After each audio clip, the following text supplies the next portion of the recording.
I've been thinking on time, the beginning of time especially, where the creation of the world by an utterance. In the beginning was the world, and the word was made flesh.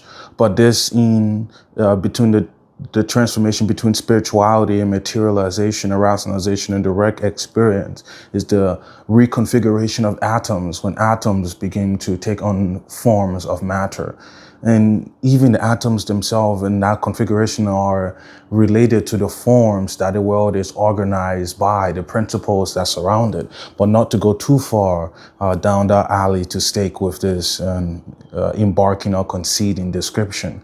It was already always in a state of progress, and then time is instanced into each moment of comprehensibility. Wherever there can be anything to say about it, time must be an aspect because man exists proportionally with it.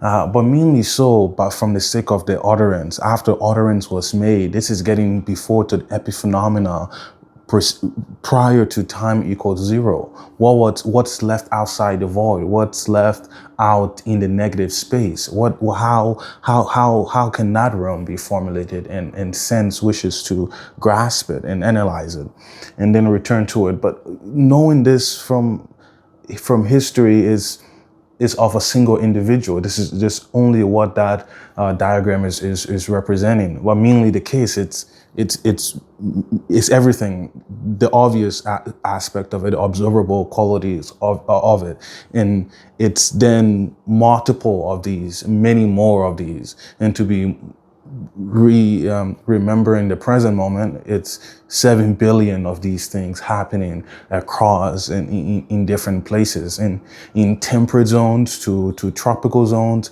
It's in different coordinations, different terrestrial locations across the world, and what these differences bring about. What is differences in capital L language and in dispersal? How does it relate to the Tower of Babel? What does it symbolically means that man and disperses? He disperses or he diverges, knowing this the constant image of the river delta. What does it mean that he diverses? What comes of it? What is it? What does it signify? It signifies the incomprehensible, and well, it's giving it its respect, giving it its inevitability, its ineffability, a difficulty to be to be grasped, to be handled, to be interrogated. It still escapes the notice. There are still realms on hinterlands behind the frontiers. It's also what it symbolizes, and then the changing constant aspect of the world. And then that's the utterance that brings it to be. Thinking now the configuration of the elements themselves, how they take on characterization, how this precursor to life, microscopic, atomic, molecular, compounding a state of matter before matter became the material, became life substance, became substrate for organisms, and then what these organisms will go on to do, and then onto the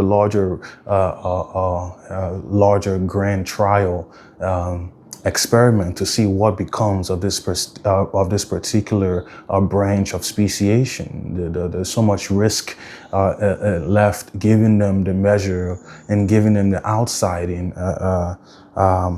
privileges. This is the credentials of the higher animal.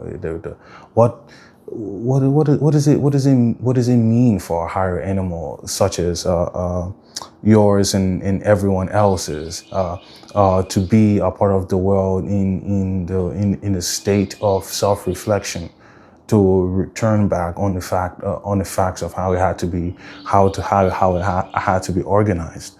And then that's it again by the utterance, moving further down into time, evolutionary time, and splitting one branch of the animal kingdom, of the plant kingdom, of the fungi kingdom, of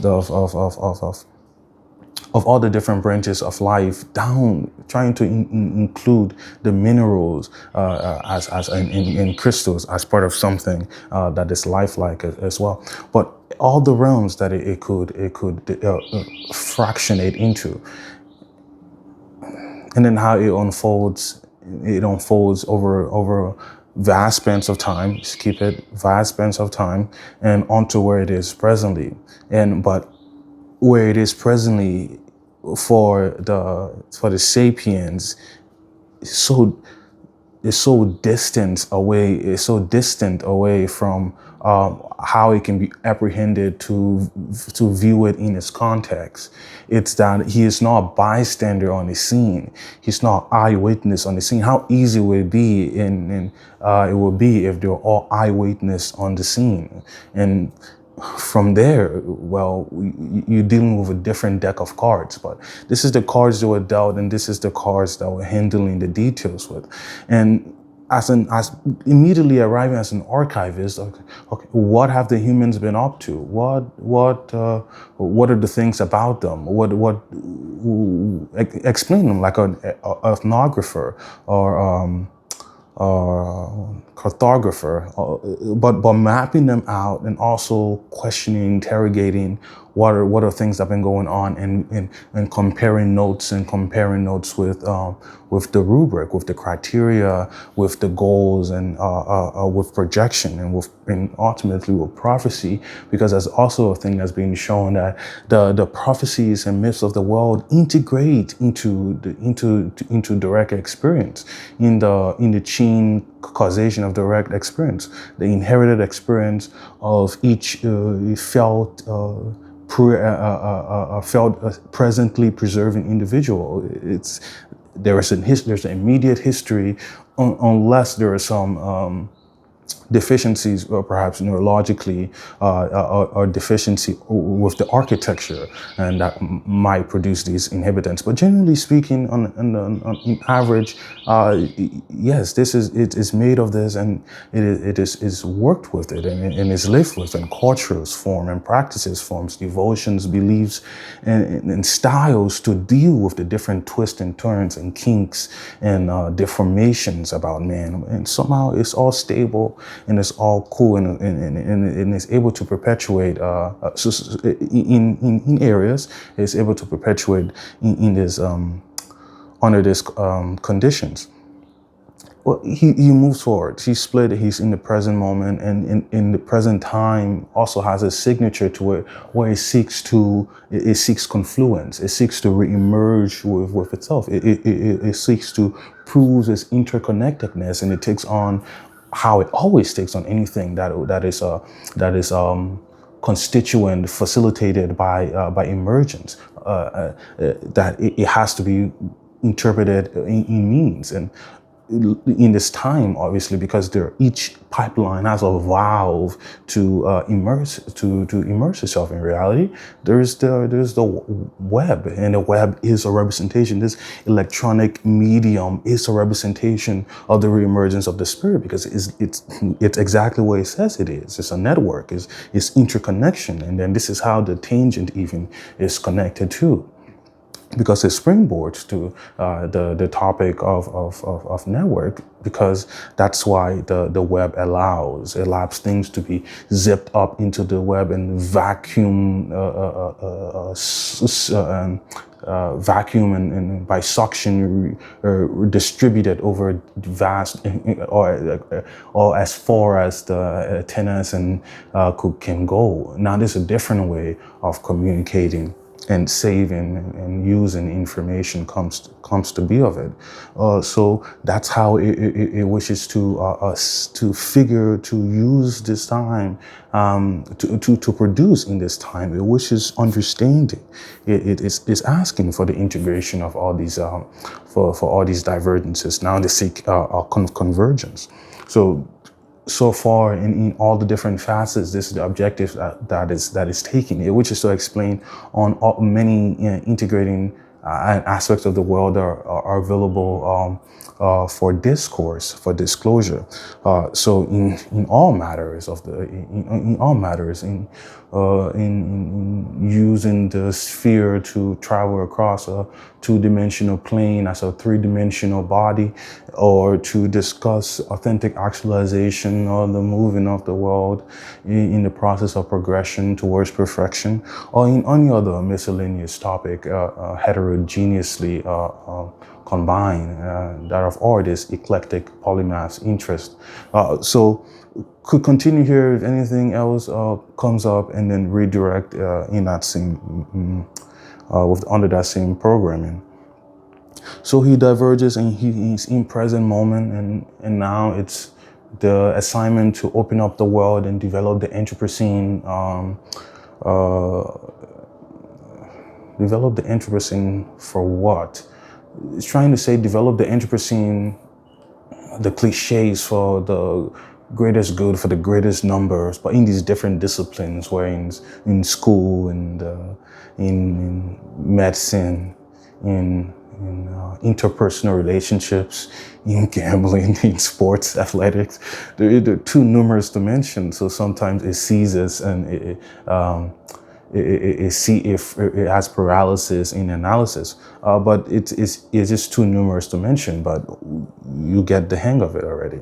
That it's all the places where there are problem area, there are the corresponding solution, and it's that pointing out of that solution and the application of it that and then effects are met.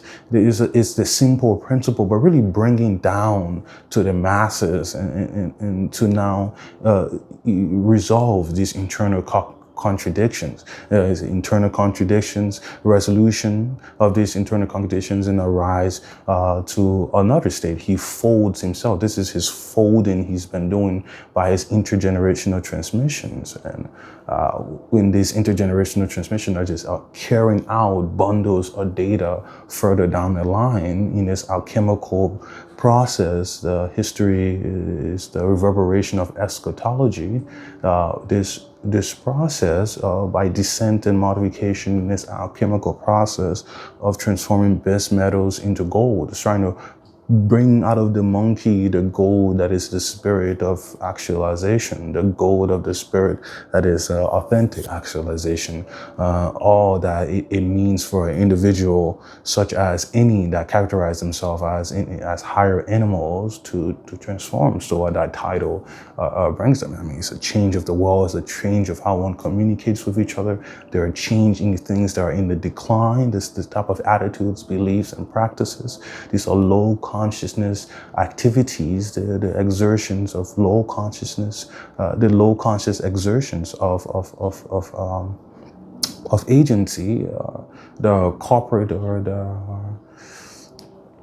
the standard practice are liable to agents. These are the things that are problem areas, and that's where his poly crisis comes from poverty and illiteracy, and to famine, global warming, I mean, deforestation, you name it. All the things that man have his label for and is known for. Problematically, juxtaposed to his ingenuity. He's as disastrous as he's as volatile in the productive sense and in the counterproductive sense. And so all these things are to be mended or to be resolved. And then there is this stage transition. And that's what's on the epiphany. That's on the frontier. But trying to bring it down in these many words is the puzzle and the difficulties for orators that are also enlightened and observant and present to the great reset of the horizon. But how is it practically distilled? How is it practically instantiated? This comes from going back and now creating in pockets of the world that will in turn be designed as stage one of the beginning zone of these permeations. And there's these overlapping permeation points that will eventually engulf the world and return return it back to this Edenic state of haven, because it is existable. That is the beginning of it. It's how it is. It is not what it seems. What it might appears to be from in the seams. As a newcomer coming in onto the stage and having their entrance, and it begins to become enculturated, indoctrinated in a certain style of life, and it takes time and it's chance and these probability calculations that determines how one deterministically enters in where they are, given overlapping and congruence of factors. And so then that's one way to take on the shape. But in also another way, it's by there being some prompt, some being some publication, some being some inciting, some lure, some motivation that says do X, Y, and Z, because X, Y, and Z call them their mirror parts exist. Because you want this, do this, and this is what comes to be. So that's what's left of the world. It's not exact. It's not what it appears to be. It is existable, the world, or what we want from it, what we want in it, what we see in it, how it could be better, the room for improvement, the vacancy, the gap, that void. How does it get filled? How does it get occupied? It get occupied in practical ways, and back to developing the Anthropocene, whatever one has done to their most exemplary of call them living pods, or continents, or countries and towns and cities, or whatever it might call them, or shelter or protection from elements. Wherever they're done there, disperse that idea so that it becomes ubiquitous. So you want solution to be ubiquitous and easily accessible. That's improvement, and right. That's a human right. That's a birthright also of man, that is in the keeping of a subgroup of his population. Right? The corporate is always somewhere. You can trace them by unweaving them from the bottom. So now you have no henchmen to joystick to install ideas. Now you've been philosophizing to the henchmen, and that's how you find the finger that points to the voice that gives the command that leads to the disastrous acts that inflict mankind. And then he writes home about it. He puts them in his song, and they're repeated in his myths. He put them in poetry, and then he becomes rock stars, and he becomes politician alike. What they are, it's the insanity of repeat of the same principles of an expectation of a foreign result. It's then that's the knuckleheadedness that is still participant in man's evolution, but it's enough to fuel evolutions now. You have been enlightened far enough that you can accelerate your enlightenment by helping scratching your own back. But the starter always has to be the Tao, and how it affects, and how it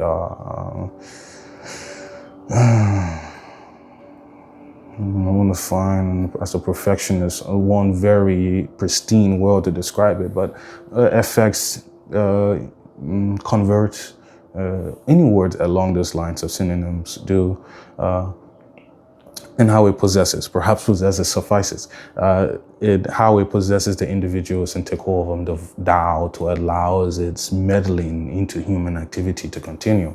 And it happens through these means. But in general case, down the line where it's not in state of maintain, but in state of transformation, there it becomes beneficial. And then he get out of these quicksands, he get out of these tough spots that he gets into. It's a perpetuation of many things, perpetuation of factors, of repeating procedural and expectation of a novel result. It's the same.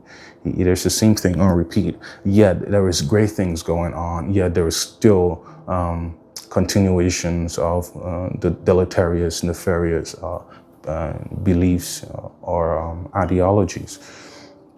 And these are controlling systems for man. There are certain ways to explain the world that he invites into his ontological guidance system, and then it leads him, the compass goes astray because it's not calibrated right, but it's calibrated by the of the culture. The rest of the sentence is known, but this particular world, it's calibrated by the by the inputs of the culture, by the network, by the milieu, by the environment of the culture. So because it's calibrated by such an unstable source, because it's calibrated by such an unstable source, it itself becomes compromised and contaminated down the line. But here and there, in some places and others, it works already because of the agreement between others that are trying to artificially create truth and create meaningful events. But the culminating agency of these individuals is enough to create moments of the world like that, because the world is also made of this power of the masses, of mass agreement, call it. The world is made by mass, because coming into the world is like coming into a forest. Like trees coming into a forest, they're already pre-grown trees. They're already pre-grown co-participants, and you come in under the conditions and let's call it the flavor for this combining of ingredients. You come into that, but it takes a certain maneuverability to get out and in disadvantageous and advantageous pockets, and choose your parents wisely, choose your time period wisely. Like a zodiac, choose your birthday wisely. However, all these cases and many can be spoken of and at great length, and we'll continue to speak about them. All things are suggestive of. So then, all the good things continuing on the z-axis, always sort of minutely including the temporal flip, that it never helps to think of it, to open the dial ever slightly, to bring in some of this information. Obviously, adjusting the dial as the situation calls for it, but in this way, you're being intellectually honest to God.